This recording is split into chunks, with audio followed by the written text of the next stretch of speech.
very beginning of this week's Parsha.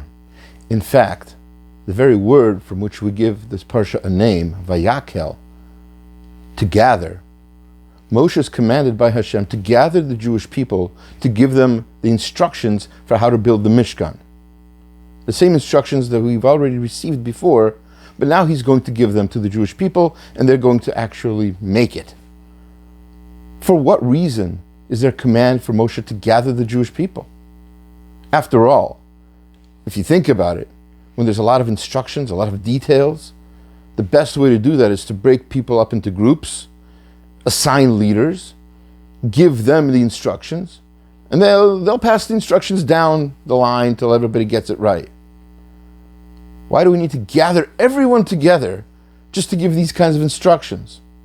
Not everybody's going to be involved in every single part of the Mishkan, right?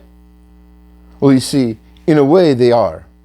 See, the Malbim explains that you have to remember that this event, this building of the Mishkan, was supposed to unify the Jewish people because they used to be unified. When they stood at Mount Sinai and received the Torah, they were like one man with one heart. Ki ish echad belev echad.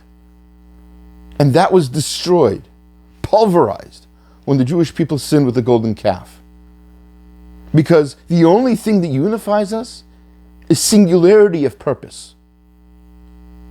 And when people are worshiping the golden calf, celebrating the golden calf, imitating the golden calf, asking questions of the golden calf, whatever it is different people were doing, and Chazal tell us each group was doing different things, which is why there are different levels of punishment in last week's Parsha.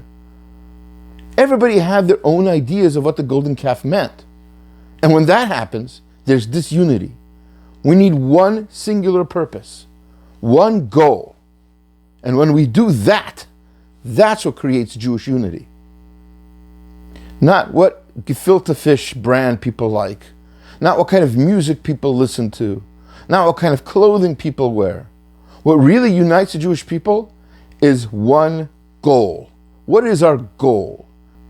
If our goal is to make Hashem's presence felt in this world, then that's one thing that everybody should get behind. And we should be pushing that and nothing else. And when that happens, then there will be true Jewish unity. Have a Shabbat Shalom.